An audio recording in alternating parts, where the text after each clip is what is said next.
Deus em Romanos 14, dá continuidade aí. Hoje nós concluímos o capítulo 14, concluiremos, um assunto aí dentro da ética cristã, um assunto que abrange a ética cristã, que fala sobre liberdade e consciência. Obrigado, Deus. Sobre a liberdade do crente em Cristo, como também envolve a consciência, como nós devemos proceder, certo? Deixa eu ler todo o capítulo 14 para a gente contextualizar e entender bem. Diz assim: acolhei ao que é débil na fé, não porém para discutir opiniões. Um crê que de tudo pode comer, mas o débil come legumes. Quem come não despreze o que não come, e o que não come não julgue o que come, porque Deus o acolheu. Quem és tu que julgas o servo alheio? Para o seu próprio Senhor está em pé ou cai, mas estará em pé, porque o Senhor é poderoso para o suster. Um faz diferença entre dia e dia, outro julga iguais todos os dias. Cada um tem a opinião bem definida em sua própria mente.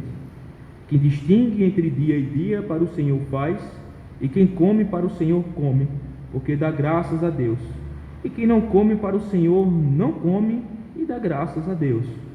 Porque nenhum de nós vive para si mesmo, nem morre para si mesmo. Porque se vivemos, para o Senhor vivemos; se morremos, para o Senhor morremos. Quer pois vivamos ou morramos, somos do Senhor. Foi precisamente para este fim que Cristo morreu e ressurgiu, para ser Senhor tanto de mortos como de vivos.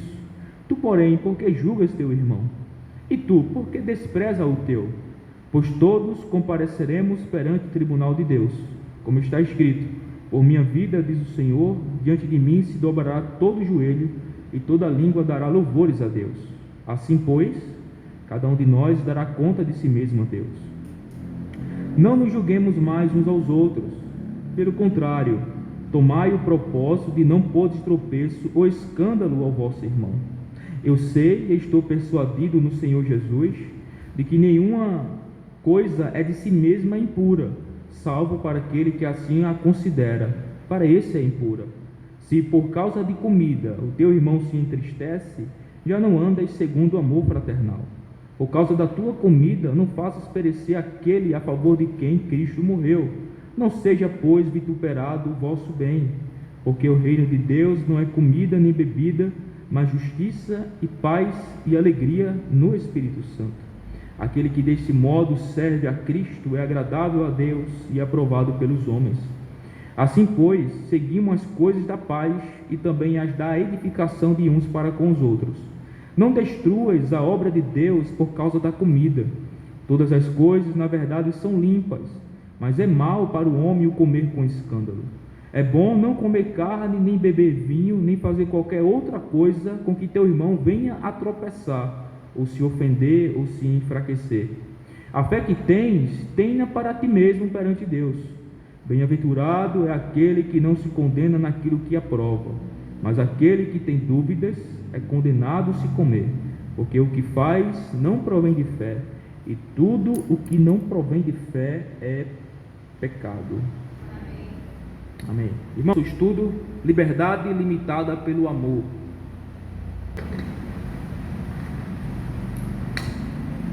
Liberdade limitada pelo amor. Semana passada nós estudamos a primeira parte do capítulo 14, que foi aí do versículo 1 até o versículo 12, em que o apóstolo Paulo usa esse trecho para resolver um problema de relacionamento que estava acontecendo na igreja de Roma, uma igreja que era constituída tanto por judeus quanto por gentios.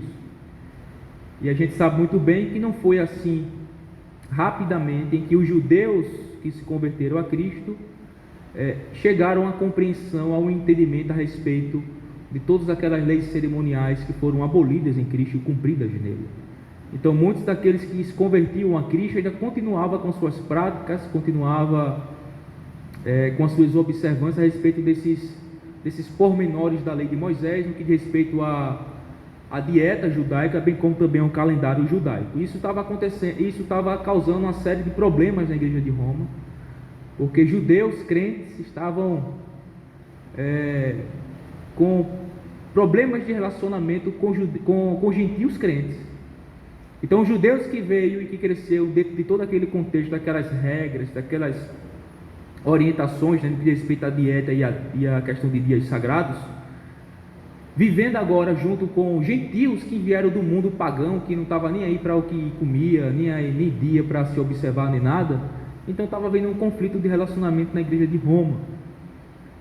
Os gentios, que aqui no contexto Paulo considera fortes, desprezava os judeus, porque os judeus não comia carne de porco, não comia sangue, não comia isso, não comia aquilo, seguia aquele cardápio, né, segundo a lei de Moisés, bem como também não observava nem o dia, né, os gentios, senão o dia do Senhor, mas aquele sábado judaico, todas aquelas dia de lua, festa dos tabernáculos, todas aquelas coisas lá, os gentios também não observavam nem isso, ele se sentia livre para não observar e não cumprir nenhum desses requisitos, né, desse tipo de lei cerimonial, enquanto os judeus continuavam ali observando, né, de forma bem zelosa.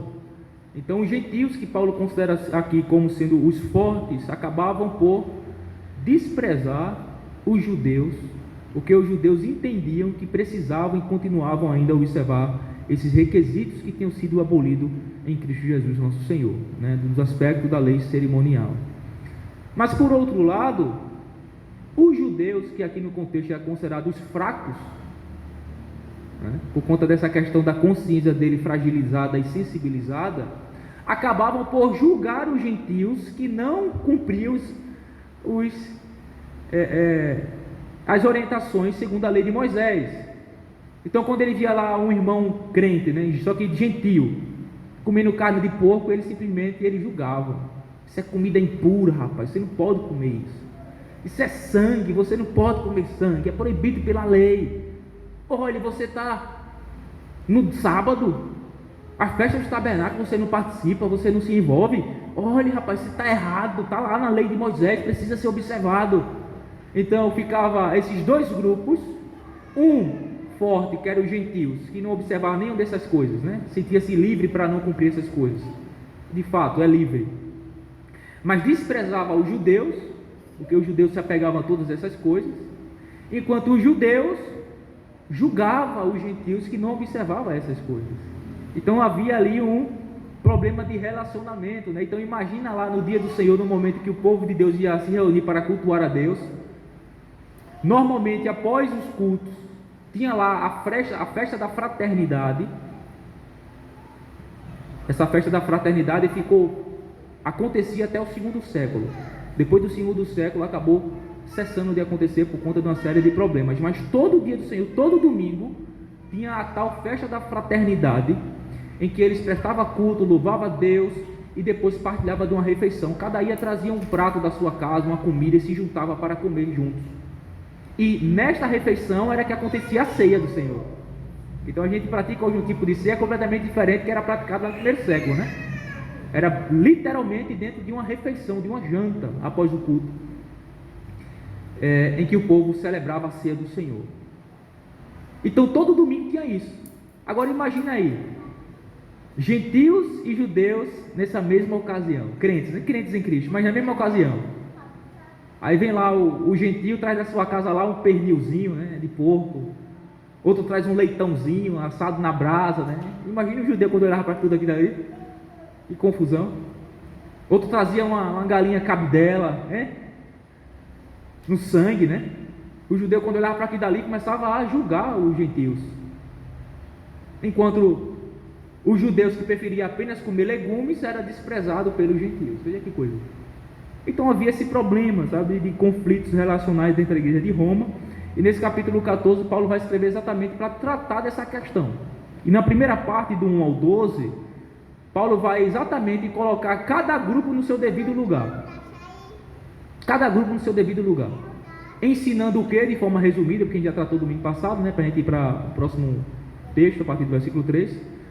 O que é que se resume aí do versículo 1 ao 12? Paulo vai basicamente ensinar o seguinte: os gentios, que têm liberdade de consciência, que sabem que essas coisas não tem problema nenhum na sua fé para com Cristo, no seu relacionamento com Deus, que não tem problema nenhum comer carne de porco, comer sangue, não observar nenhum desses dias sagrados do povo judeu. Não despreze os crentes judeus que entendem que todas essas coisas devem ser observadas. Então não despreze. Ao contrário, acolha o débil na fé. É o primeiro versículo aí, né? Acolha aquele que é débil, aquele que é fraco, aquele que é sensível na sua consciência. Mas não despreze eles. Assim como vocês têm a liberdade de não observar essas coisas, porque vocês têm a plena consciência de que cumpriu-se tudo isso em Cristo, e que você tem a liberdade de não observar e não submeter mais a essas coisas, assim também os judeus, que também são crentes em Cristo, têm toda a liberdade de consciência de querer observar e está tudo certo. Então os gentios não desprezam os judeus, mas agora ele se volta para os judeus, né? Que é aqueles que são os débeis, os fracos de consciência. Agora vocês também não julguem aqueles que não observam essas coisas. Se resume isso no versículo 1 a 12. Não julguem. Se vocês querem observar todo o calendário judaico, se vocês querem se restringir quanto a algumas comidas que vocês se julgam impura, ok, façam isso. Mas vocês não devem julgar aqueles que entendem que essas coisas não são problemas. Então ele coloca cada grupo, os fortes e os fracos, no seu devido lugar. Os fortes acolham, suportem e não desprezem os fracos de consciência. E os fracos de consciência, que são os judeus, não julguem, não apontem e não condenem os seus irmãos gentios que entendem que têm a liberdade de não se submeter a essas coisas. E aí no final do versículo, versículo 12, Paulo vai concluir essa primeira parte dizendo que cada um de nós iremos prestar conta individualmente a Deus. Portanto, ninguém tem o direito nem a autoridade de julgar um ao outro relacionado a essas questões de liberdade de consciência. Os gentios não têm o direito nem a autoridade de desprezar e de julgar aqueles que não querem participar de qualquer tipo de refeição ou não querem deixar de observar algum dia sagrado segundo o calendário judaico.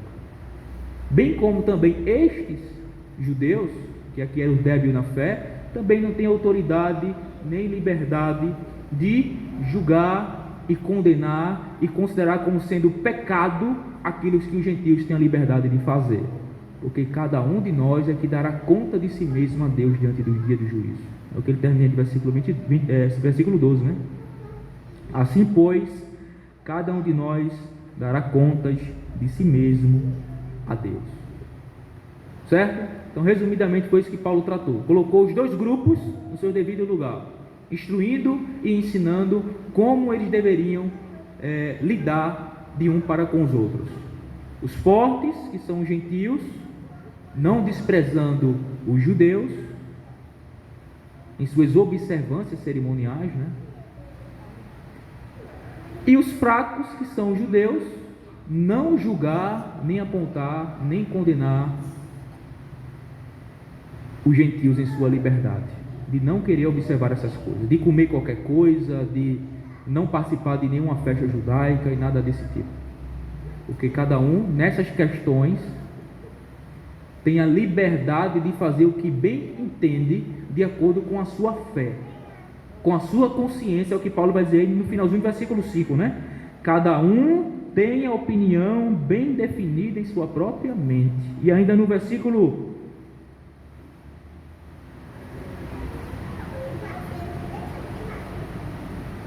22, a gente vai chegar lá. Olha o que ele diz na primeira parte: a fé que tens, tenha para ti mesmo perante Deus. Primeira parte do versículo 22, né? No versículo 5 diz: cada um tem a opinião bem definida em sua própria mente. E no versículo 22 diz: a fé que tens, tem para ti mesmo perante Deus. Ou seja, essas coisas que Paulo está tratando aqui, ele está tratando questões éticas,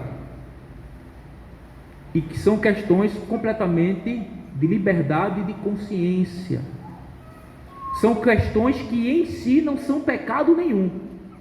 Paulo aqui ele não está relativizando o pecado, irmãos. Pecado é pecado desde Adão até o último momento da vida. Vai continuar sendo pecado. As questões morais da lei de Deus, os pecados contra Deus, pecado é pecado. Só que o tema que Paulo está tratando aqui são questões que não são pecados, não são impuras em si, como ele vai dizer, né? Cadê?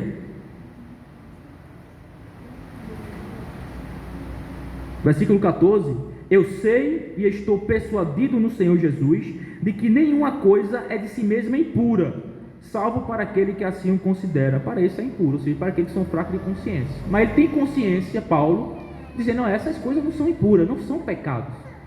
Carne de porco, um coelhozinho na brasa, né? Imagina o gentil chegando lá com um coelhozinho guisado. O judeu ficava escandalizado. Então essas coisas, Paulo dizendo, não são impuras, não são pecados, mas são questões relacionadas à liberdade de consciência, e que cada um tem a sua liberdade de agir conforme a sua própria consciência, tendo a sua opinião bem definida na sua mente, vivendo de acordo com a fé de cada um de vocês perante Deus, a fé que vocês têm perante Deus, certo? Então vamos lá, irmãos. A primeira coisa que Paulo vai falar no versículo 13, ele vai dar logo uma exortação para que nós deixemos de agir da forma como se estava se agindo aqui na igreja de Roma. Como? Uns desprezando outros e outros desprezando ou julgando uns. Então a recomendação de Paulo logo no versículo 13 é o quê? Não nos julguemos mais uns aos outros. Vocês precisam parar com esse tipo de coisa e que tem minado o relacionamento e a comunhão de vocês por coisas que não são em si impuras e pecados. São coisas que cada um tem a liberdade de agir e de viver de acordo com a sua própria consciência, porque essas coisas não são impuras, não são pecaminosas, não são imorais, não são transgressão da lei de Deus. Então não nos julguemos mais uns aos outros. Judeus, deixe de julgar, de apontar, de condenar e dizer que os gentios estão pecando porque estão comendo carne de porco, comendo sangue, comendo coelho. E vocês, gentios, deixem de desprezar os judeus porque eles não querem participar dessas coisas. Parem de julgar uns aos outros. Essas coisas são questões de consciência, de liberdade, e cada um age de acordo com sua própria consciência diante de Deus, perante Deus. Pelo contrário, qual é a orientação de Paulo? Tomai o propósito de não pôr de tropeço ou escândalo ao vosso irmão. Aceitem bem no coração de vocês. Só que aqui a partir do versículo 13 a gente deve ter em mente de que Paulo ele meio que se vira mais para os gentios, porque são aqueles que são considerados fortes aqui no contexto, né? Ele agora vai tratar a respeito exatamente de que a liberdade dos fortes deve ser limitada pelo amor aos mais fracos. É isso aqui que ele vai tratar agora a partir do versículo 13 em diante. Ele começa dando essa orientação que abrange um todo, e depois ele vai tratar agora especificamente daqueles que são considerados fortes, que são gentios, que veem que nada disso é impuro e que têm liberdade de gozar de tudo isso. Então ele vai mostrar que a liberdade destes fortes, ele é limitada pelo amor. E aqui agora, a partir da segunda parte do versículo 13, Paulo já vai começar dando algumas recomendações. Qual? Assentem no coração de vocês, determine um propósito consigo mesmo para não colocar em escândalo o vosso irmão, para não ser tropeço para o vosso irmão. A palavra aí tropeço, irmãos,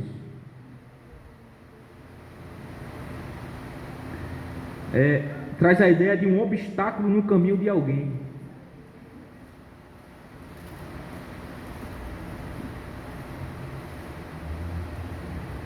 Aquilo sobre o qual a alma tropeça. Paulo está dizendo: não sirva de pedra de tropeço para a alma dos vossos irmãos.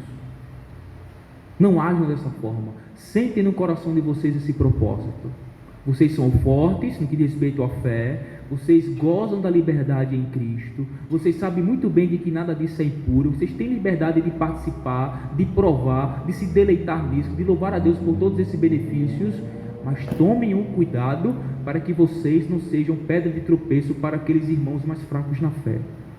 Para aqueles irmãos de consciência mais sensibilizada, tomem cuidado, assentem isso no coração e limitem a liberdade de vocês ao amor que vocês devem ter para com seus irmãos mais fracos, os quais vocês devem acolher, abraçar, não desprezar, porque Deus o abraçou, o acolheu. Então ele faz a declaração no versículo 14, né? Eu sei e estou persuadido no Senhor Jesus de que nenhuma coisa é de si mesma impura, salvo para aquele que assim a considera, para esse é impura. Então veja que coisa, né? Quem era Paulo? Judeu, né? Lá em Filipenses ele vai dizer que ele era zeloso da lei, extremamente zeloso, meticuloso, religioso, sabe, detalhista no que diz respeito ao cumprimento da lei. Mas agora Paulo convertido, ele vai entender, pela maturidade que ele tinha, pela fé robusta que ele tinha, pelo conhecimento de Deus que ele tinha, da sua obra, do seu plano, que nada dessas coisas era impuro, irmãos. Nada. Comer carne de porco não era impuro, comer carne de coelho não era impuro, comer animais marinhos não era impuro, comer jacaré não era impuro, comer paca, carne de caça, qualquer outra coisa, nada disso era impuro. Tudo aquilo, aquelas regras cerimoniais do Antigo Testamento, todas elas eram sombras que se cumpriram em Cristo e portanto foram abolidas. E Paulo entende muito bem isso e vai dizer: eu estou persuadido, eu tenho convicção, eu tenho certeza, eu sei disso, de que nada dessas coisas são impuras em si mesmas. Não é nada pecado isso aí, salvo somente para aqueles que são fragilizados em sua consciência. Para esses são pecado. E a razão disso é porque ele vai chegar lá no finalzinho 23 ainda, né? Qual é a razão por que para isso é pecado? Porque eles não comem por fé, eles comem com dúvida. Não, porque ele viveu debaixo da lei, Jesus, certo? Isso aqui é algo que a gente precisa entender. Jesus então comeu essas coisas? Não comeu. Por quê? Porque ele era judeu e ele nasceu sob a lei, debaixo da lei. Ele veio para cumprir a lei. Então ele submeteu tanto a lei moral de Deus, quanto a lei civil, no que diz respeito do povo de Israel, bem como também a lei cerimoniais. Tanto é que ele se circuncida ao 8º dia, cumpre todos os requisitos, todas as cerimônias do povo de judeu, certo? Então Jesus, ele cumpre perfeitamente aquela lei lá de Moisés, tanto a lei moral, quanto a civil, quanto a cerimonial, porque ele veio para cumprir. Só que uma vez que ele cumpriu essas cerimoniais, ela findou-se, ela cumpriu-se, ela cessou em Jesus Cristo, certo? Jesus nasce, irmãos, é uma coisa importante isso aqui que a Bíblia destacou, e a gente muitas vezes passa desapercebido. O período da vida de Jesus era ainda o período da lei, certo? Lei, ali era lei, estava debaixo da antiga aliança, do antigo pacto ainda. Agora, uma vez que Jesus morreu, no seu sangue foi estabelecida então a aliança da graça. Mas até a morte de Jesus era lei. Eles viviam debaixo do antigo pacto, da antiga aliança, de todos aqueles requisitos, preceitos e tudo mais. Então, quando Jesus morre, verte o seu sangue naquela cruz, então é estabelecido a nova aliança no sangue de Jesus, certo? Então, inicia-se ali, estabelece então o pacto da graça, em virtude da qual todos nós somos salvos, né? Irmã Gilda.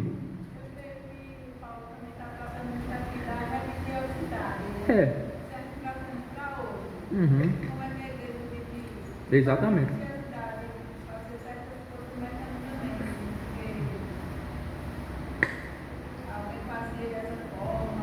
Sim. Isso a gente vai chegar, até o final a gente vai chegar e vai tirar algumas lições para a gente, certo? Então, salvo para aquele que assim a considera. Se tem alguém que considera que beber vinho pecado, não beba, porque se você beber, você vai pecar. Por quê? Porque você vai estar bebendo por dúvida, não por fé. Se alguém aqui considera que comer carne de porco é impuro, é pecado, então não coma. Por quê? Porque você não está fazendo isso por fé, por confiança de que Cristo, que tudo isso cumpriu-se em Cristo. Você é livre para usufruir de todos esses benefícios que Deus traz, né? Os benefícios da criação de Deus, que são bons. Então Então, salvo para aqueles que considerem puro, para este é impura. Mas para Paulo, um judeu, né? Não sei que não é. Não sei que não é. Então, agora vai trazer as instruções, orientações para aqueles que são fortes na fé, para aqueles que de fato consideram que nada disso é impuro e participa de tudo isso. Então, ele diz assim, ó: se por causa de comida, versículo 15, o teu irmão se entristece, já não andas segundo o amor fraternal. Por causa da tua comida, não faças perecer aquele a favor de quem Cristo morreu. Não seja, pois, vituperado o vosso bem. Irmãos fortes, cuidado para que a sua liberdade seja motivo de trazer escândalo, entristecimento e enfraquecimento da fé daqueles que consideram todas essas coisas impuras.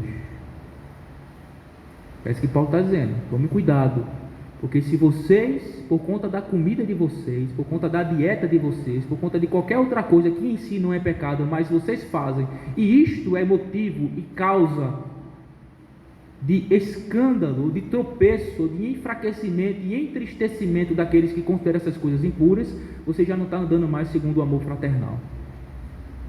Em outras palavras, a liberdade de vocês é limitada pelo amor que vocês têm ou devem ter àqueles que são mais fracos.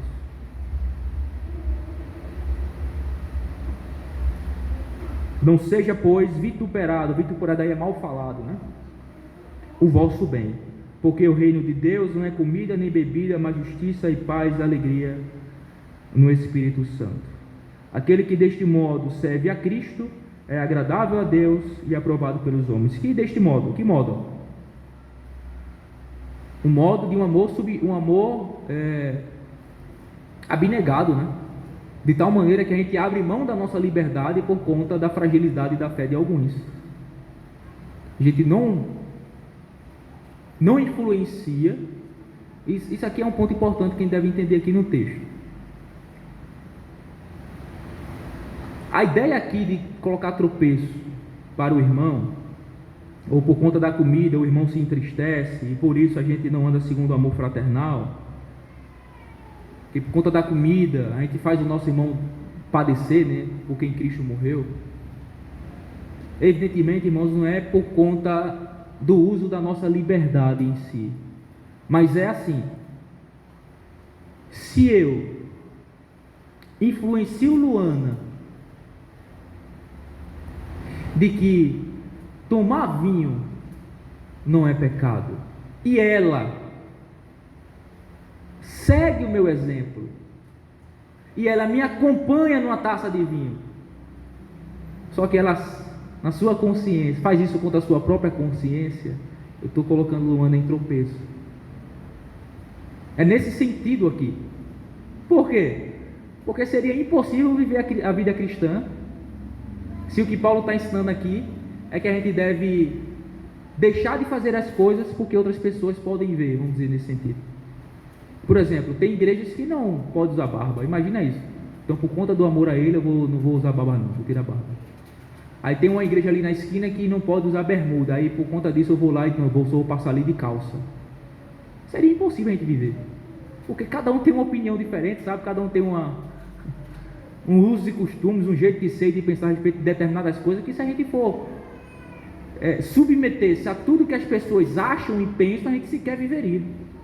Então, evidentemente que Paulo está tratando aqui, isso é uma interpretação clássica, todo mundo interpreta desse jeito esse texto. Ninguém poderia, era impossível viver, porque igreja A, igreja B, fulano de tal que mora na esquina, o irmão cicrano de tal, a respeito disso, daquilo, outro, pensa coisas totalmente diferentes um do outro. Então seria impossível a gente viver. Então o que Paulo está falando aqui a respeito do não fazer o irmão tropeçar é no sentido de, pelo seu exemplo, você conduzir Luana a agir de acordo com a sua liberdade. Liberdade essa que você sabe que ela não tem. E ela é influenciada pelo meu exemplo. Então ela vai passar a fazer o que eu faço, só que no momento exato que ela botar uma taça de vinho num copo, dar um gole, a consciência dela massacra ela, porque ela não tem essa maturidade, ela não gosta dessa liberdade em Cristo, ela não tem essa consciência de que ela é livre para fazer isso. Então ela vai pecar porque ela não fará isso por fé. E o causador disso, o culpado disso, boa parcela da culpa é minha, porque eu que influenciei ela, eu que tentei convencer ela, eu que fiz isso e aquilo outro, para que Luana agisse o meu próprio exemplo e gozasse de uma liberdade que eu tenho, mas ela não tem segundo a fé dela. Então é nesse sentido, por conta do meu exemplo. A gente pode ver isso, sabe aonde? Em 1 Coríntios. Abre aí 1 Coríntios, capítulo 8. Algo bem parecido a respeito dessas coisas, só que aqui agora é relacionado à carne sacrificada a ídolos. Carne sacrificada a ídolos agora, a questão aqui, que também cai dentro da mesma questão, né? Não é nada em si, o ídolo nada é, Paulo vai dizer isso aqui, mas por conta da consciência do teu irmão, tem que se abster, vamos dizer nesse sentido, não conduza ele a isso. Versículo 1 até o versículo 13, vamos ler rapidamente e a gente vai explicando. Olha o que ele diz: no que se refere às coisas sacrificadas a ídolos, reconhecemos que todos somos senhores do saber. O saber ensoberbece, mas o amor edifica. Ele começa introduzindo, dizendo assim: olha, a gente sabe e conhecemos a verdade, mas muitas vezes esse conhecimento pode nos ensoberbecer e levar outros à ruína. Portanto, o amor é que edifica. Ele está introduzindo já dizendo claro: olha, o amor vai sobrepujar sobre a liberdade de vocês. Se alguém julga saber alguma coisa, com efeito, não aprendeu ainda como convém saber. Mas se alguém ama a Deus, esse é conhecido dele. Aí ele diz agora: no tocante à comida sacrificada a ídolos, sabemos que o ídolo de si mesmo nada é no mundo e que não há somente um só Deus. Não há nenhum ídolo, o ídolo não é nada. Só há somente um só Deus, sabemos disso. Porque ainda que há também alguns que se chamem deuses, quer no céu ou sobre a terra, como há muitos deuses e muitos senhores, todavia para nós há um só Deus, o Pai, de quem são todas as coisas e para quem existimos, e um só Senhor, Jesus Cristo, pelo qual são todas as coisas e nós também por Ele. Entretanto, não há esse conhecimento em todos. Paulo está dizendo: olha, o que eu acabei de dizer a você aqui é verdade, o ídolo nada é, só existe um único Deus e está tudo certo. A gente sabe disso, a gente tem o conhecimento disso, só que não há esse conhecimento em todos. Muitos crentes em Cristo não chegou ainda a esse nível de maturidade, de entendimento, de discernimento, de conhecimento a respeito desses assuntos.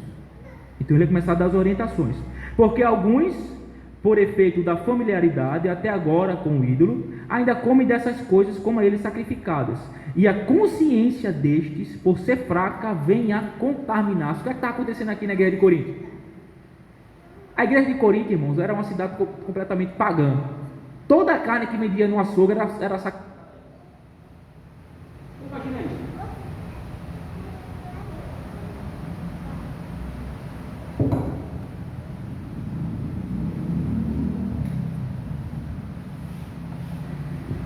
Toda a carne que você ia comprar no açougue, os cidadãos de Corinto sabiam que aquilo dali vinha de paganismo, era sacrificado a ídolos. Então imagina a situação: crente se converte, pessoas se convertem em Corinto, né? Sabe de todo o contexto da sociedade e da cultura da cidade. Aí ficava pensando: e agora a carne que eu comi? Eu tenho que comer carne. Ele não tinha o costume de comer só legume como os judeus, né? Se eximir de comer carne. Então eles iam comer carne, só que eles iam comprar carne no açougue, tendo isso em mente, e a consciência dele ficava fragilizada quando ele comia carne, porque ele sabia que aquelas carnes eram sacrificadas a ídolos e todo aquele tipo de coisa. E Paulo está dizendo aqui, ó, alguns não têm esse entendimento. Sabemos que o ídolo nada é, que existe somente um Deus e um só Senhor, qual é Jesus Cristo sobre todos nós, para quem todas as coisas foram criadas e por quem foram criadas. Mas este, por efeito da familiaridade, por conta do costume, até agora com o ídolo, né, ainda come dessas coisas como a eles sacrificadas, e a consciência destes, por ser fraca, vem a contaminar-se. Veja, por conta do seu costume, da sua familiaridade de comer esse tipo de carne, eles continuavam comendo, só que por conta da familiaridade, do costume, do saber dele, acabavam ferindo a sua própria consciência fraca. Versículo 8, olha o que Paulo diz: não é a comida que nos recomendará a Deus, pois nada perderemos se não comermos, e nada ganharemos se comermos. Veja que coisa, não é a comida que vai fazer alguma coisa em relação a Deus. que vai me recomendar a Deus, que vai influenciar o meu relacionamento com Deus.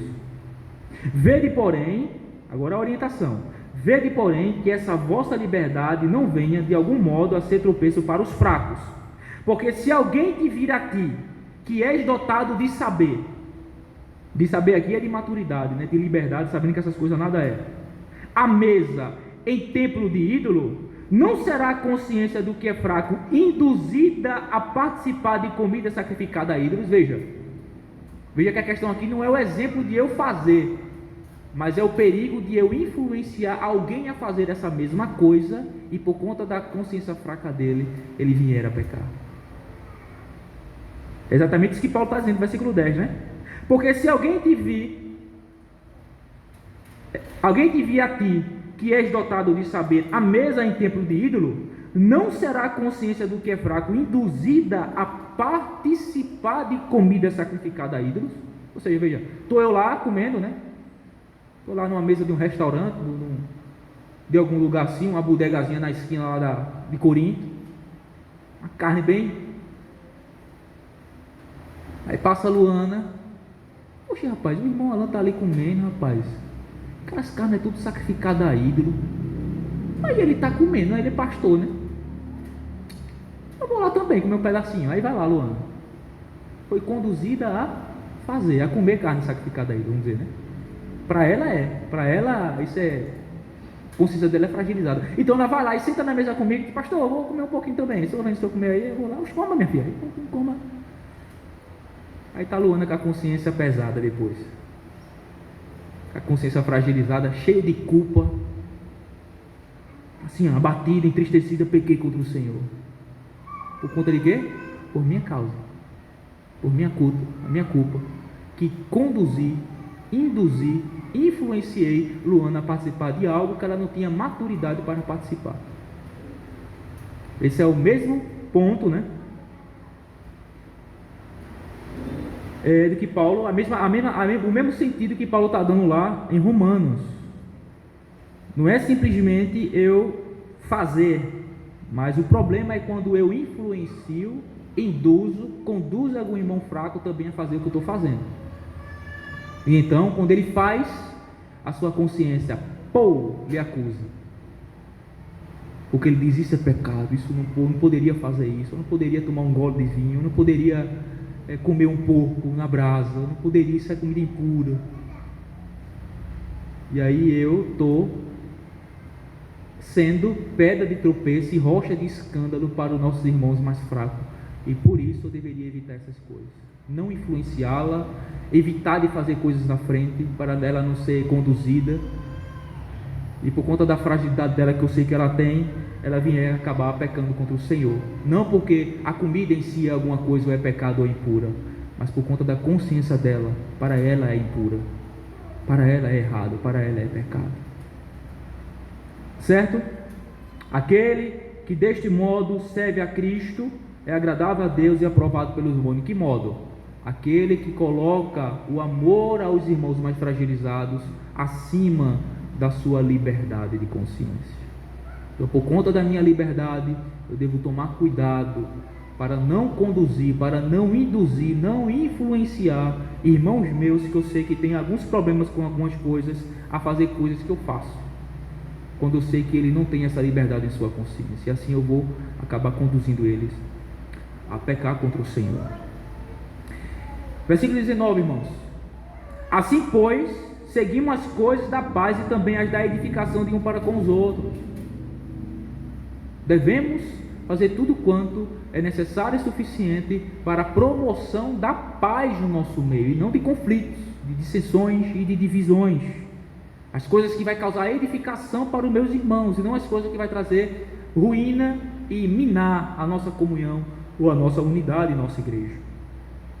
Devemos seguir a paz e devemos seguir aquelas coisas que causam a edificação para com o todo, de um para com os outros. Versículo 20: não destruas a obra de Deus por causa da comida. Todas as coisas, na verdade, são limpas, mas é mal para o homem o comer com escândalo. Também outra coisa que eu preciso destacar aqui é que no versículo 15, a última parte diz assim: por causa da tua comida, não faças perecer aquele a favor de quem Cristo morreu. E no versículo 20, né? Não destrua a obra de Deus por causa da comida. O sentido aqui, irmãos, não é de salvação, certo? Muitas pessoas pegam esse texto aqui para defender a perda de salvação, né? Mas não é isso que Paulo está tratando aqui. Paulo está tratando a respeito de enfraquecimento na fé, de tristeza, de abatimento por conta da consciência fragilizada dessas pessoas que acabam seguindo o exemplo de outros que gozam dessa liberdade e acabam pecando contra Deus porque não faz isso com fé.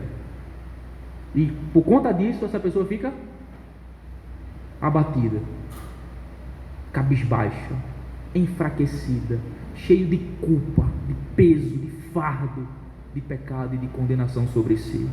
Então não é no sentido de perder salvação, certo? Não destruas a obra de Deus por causa da comida, é exatamente por conta dessa liberdade que eu tenho, eu acabar trazendo os problemas para a igreja de Cristo. Por conta da minha comida, por conta da minha bebida, por conta da minha liberdade, eu agir de tal maneira que eu trago um bocado de problema para dentro da igreja. De maneira que um irmão vai ficar com raiva de mim, o outro vai se distanciar de mim, vai causar aquela ruptura, aquela divisão, aquela contenda, aquela inimizade dentro da igreja por conta de questões fúteis. E porque eu, em minha falta de maturidade, não coloquei o amor acima da liberdade, da minha liberdade. Preferi gozar da minha liberdade e influenciar outros irmãos a fazer coisas que eu faço que em si não é pecado, mas que para irmão é, e acabei causando um conflito, um problema dentro da igreja, uma ruptura, uma falta de comunhão. Por isso que Paulo diz assim: não destrua a obra de Deus por causa da comida. Se por conta da sua comida, da sua liberdade, for causar problemas dentro da igreja disso, então não faça isso. Coloque o amor fraternal acima de sua liberdade, porque todas as coisas na verdade são limpas, não tem problema nenhum, mas é mal para o homem comer com escândalo.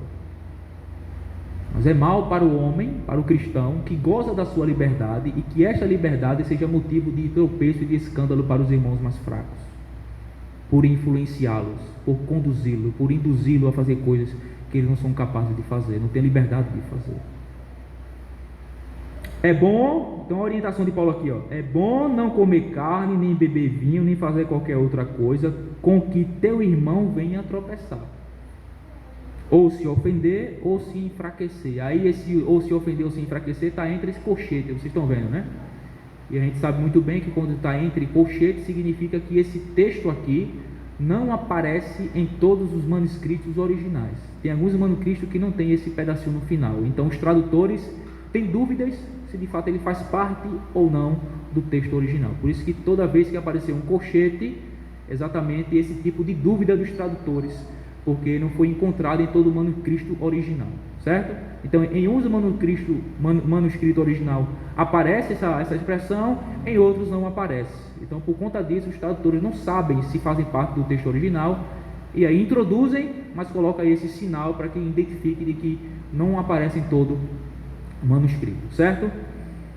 Mas, em si, não muda em nada o sentido do texto, não interfere em nada na interpretação do texto, porque está dentro da mesma sintonia, né? Dentro do mesmo sentido, da mesma razão.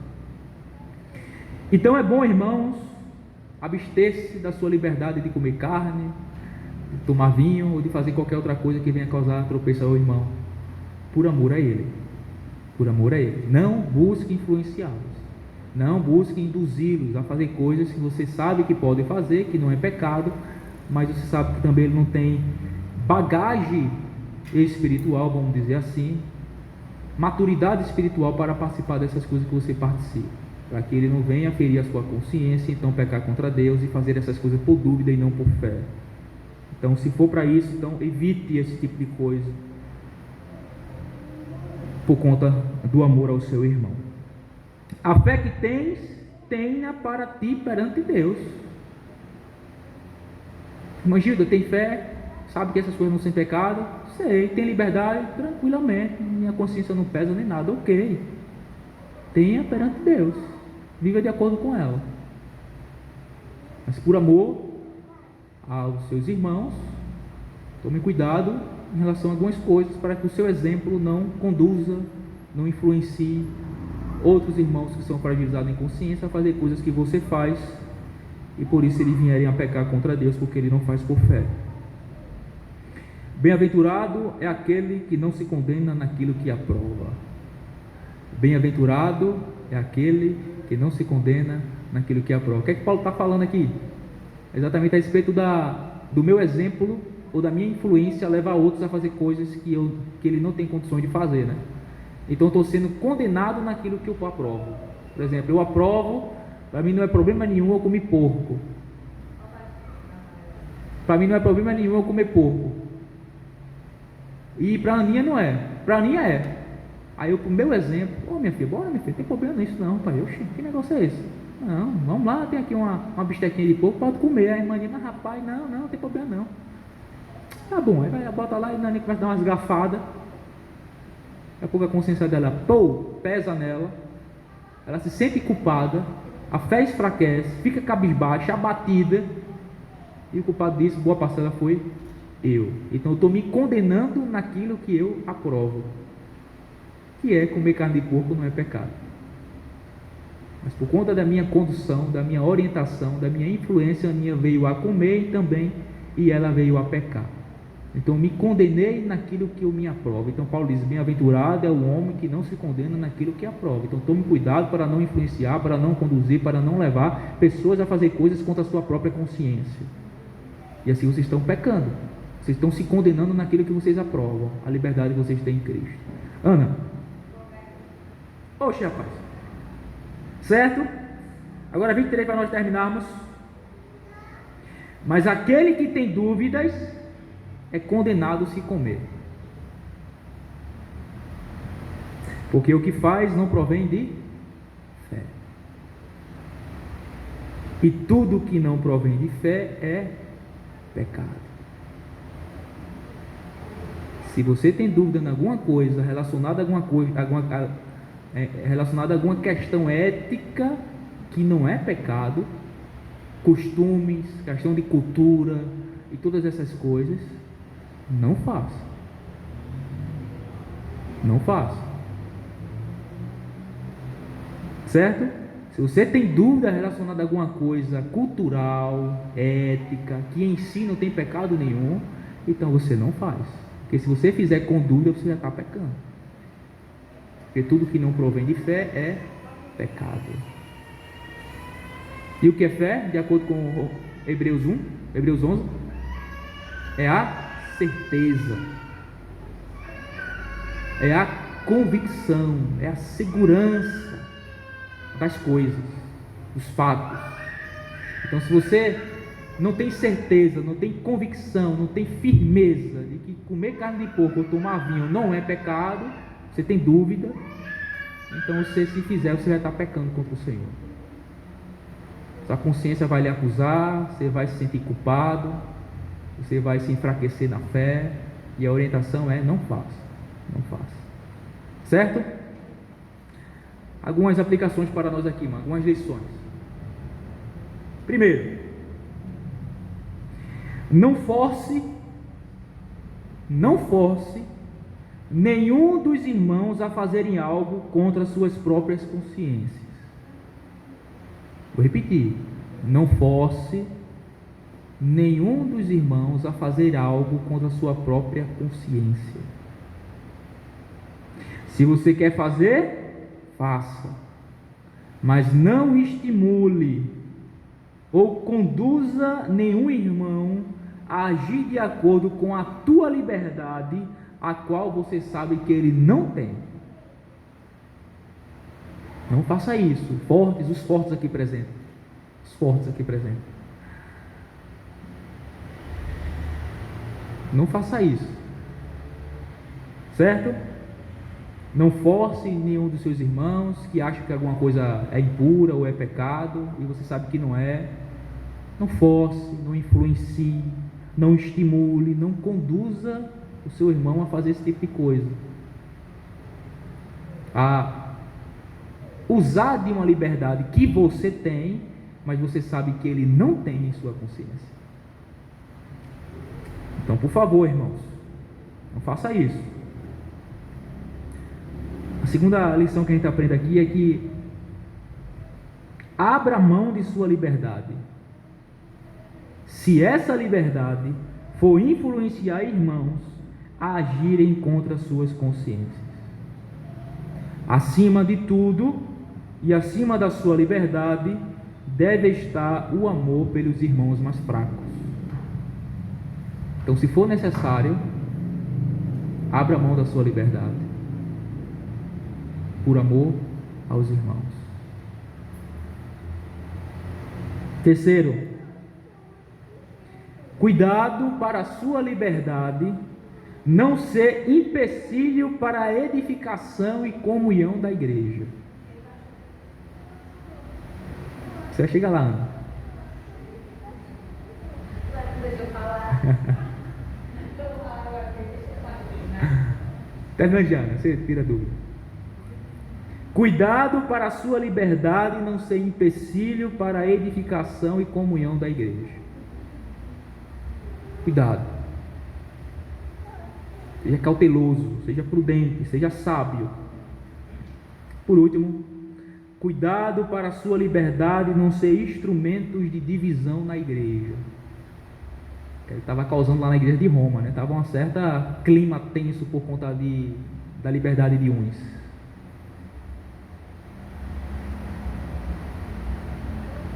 Então, cuidado para a sua liberdade não ser instrumento de divisão na igreja, ser causa de ruptura, causa de problemas dentro da igreja. Certo? Agora a gente pode trazer aqui para mais perto da gente, né? A questões mais específicas, né? A gente sabe que lá no contexto de Romanos era carne, bebida, comida, dias santos e essas coisas todas. A cultura e o costume da época no que diz respeito para os judeus. E para a gente aqui, a gente pode fazer uma lista de tanta coisa cultural nossa, né? Balinha de corno Damião, comer comida típica de São João, árvore de Natal, ceia de Natal, pisca-pisca. Irmão, presta atenção, olha aí coisa que a gente se engancha.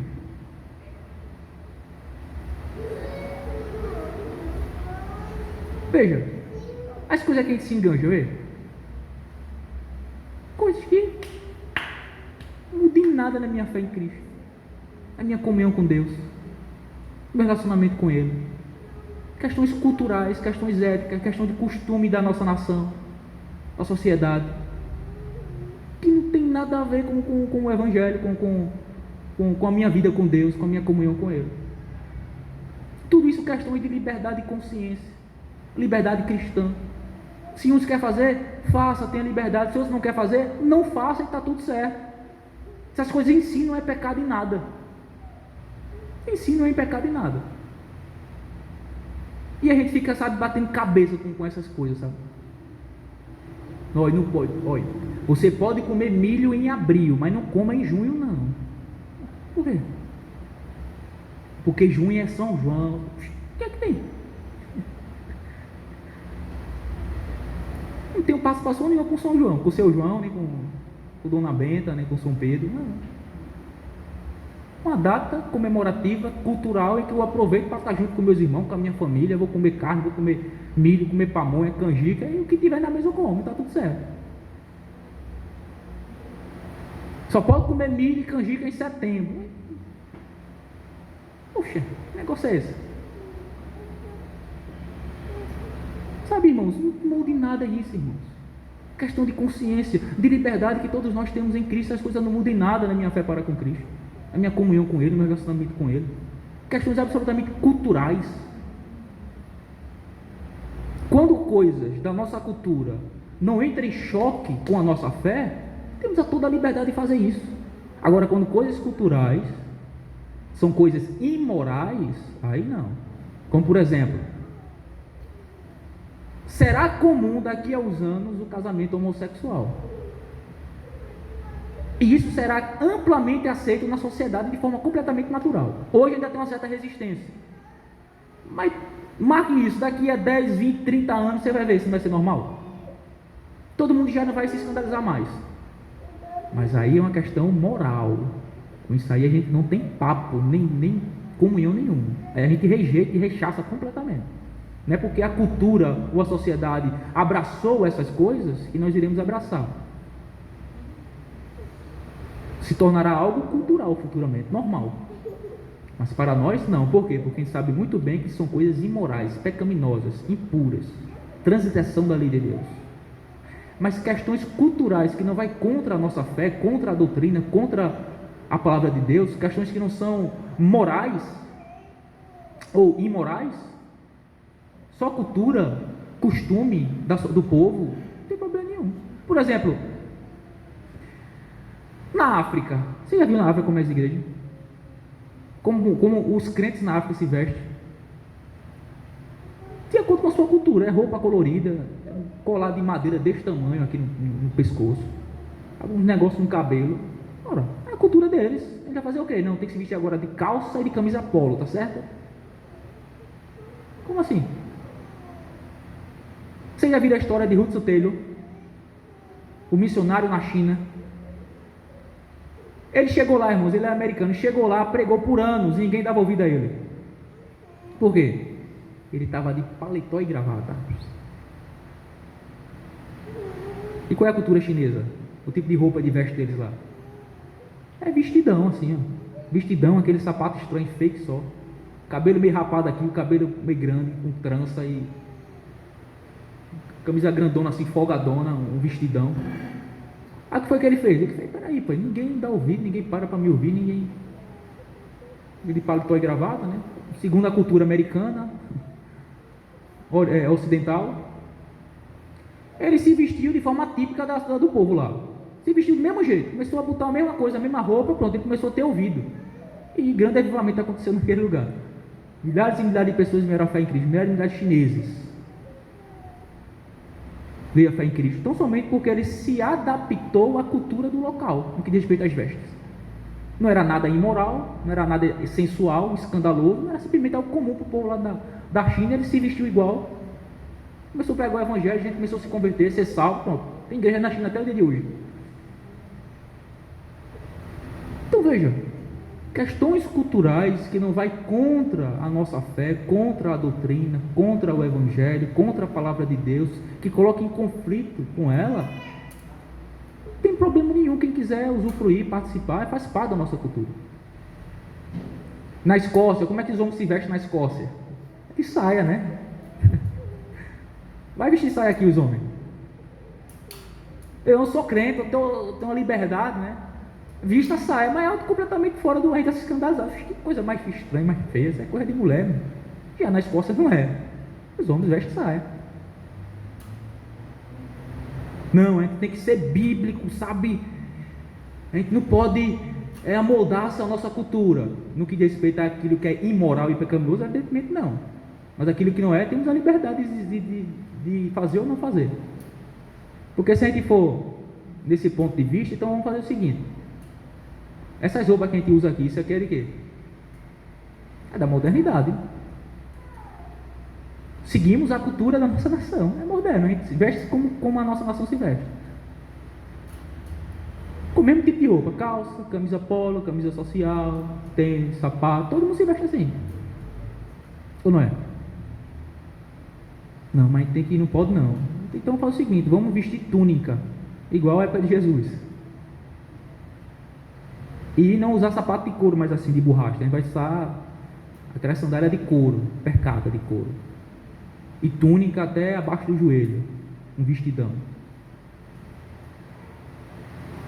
Então veja, a gente tem que tomar cuidado com os radicalismos, com as questões, sabe? Que não muda em nada a minha fé com Cristo, sabe? A gente fica se apegando, se mordendo, como os gentios e os judeus aqui, né? Se pegando, se mordendo com coisas que não mudam em nada na nossa fé, na nossa comunhão. Coisas que completamente de liberdade de consciência. A cultura natalina, né? É uma cultura cristã. Há mais de 15 séculos que a igreja adotou essa cultura, vamos dizer assim. Era uma festa pagã lá na época, lá no século III? Era. Mas uma vez que o cristianismo foi declarado religião oficial do império, ele pegou essa mesma data e introduziu os elementos do cristianismo. E a igreja tornou-se uma cultura, um costume da igreja ao longo de todos os séculos até o dia de hoje, de modo que em todo mundo, irmão, todo mundo, igreja, na época de dezembro, sabe, bota pisca-pisca, uma bota na árvore de Natal, os cristãos fazem suas ceias de Natal, sabe, coloca suas árvores de Natal, seu pisca-pisca em casa, enfeita a casa. Se você for nos Estados Unidos mesmo agora em dezembro, você vai ficar um país que foi criado pelos protestantes, por aqueles que são puritanos, foi criado por eles, fundado por eles, um país completamente em suas raízes cristãos, cuja cultura natalina é ampla até o dia de hoje, desde o começo até o dia de hoje. Não quer fazer?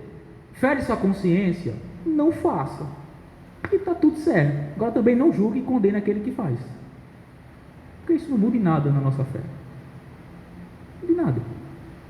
Questões culturais que não vai contra a nossa fé em Cristo Jesus, não vai contra a doutrina, não são questões imorais, pecaminosas, salvo para aqueles que consideram pecaminosas, impuras, como ele diz aqui, né? Então esse não faz porque faz com dúvida, então não faça. Mas se você quiser colocar um árvore de Natal, um pisca-pisca, fazer uma ceia do Senhor, convidar a sua família, os seus amigos, faça isso e está tudo certo. Aproveite esse momento para pregar o Evangelho, para falar do nascimento de Jesus. É o texto que a gente lê hoje em Lucas 2, né? Vocês perceberam algo não? Que no nascimento de Jesus houve louvores no céu, um coral de anjos apareceu e louvou, glória a Deus nas alturas e paz aos homens na terra a quem Deus quer bem. Veja, teve festa, teve alegria, teve felicidade, manifestações extraordinárias quando Cristo nasceu. Então se você quer fazer isso, faça, e você tem livre para fazer isso. Se você não quer fazer, acha que não pode, então também não faça, não vá contra a sua própria consciência e está tudo certo. Mas aqueles que acham que é livre, não despreza aquele que acha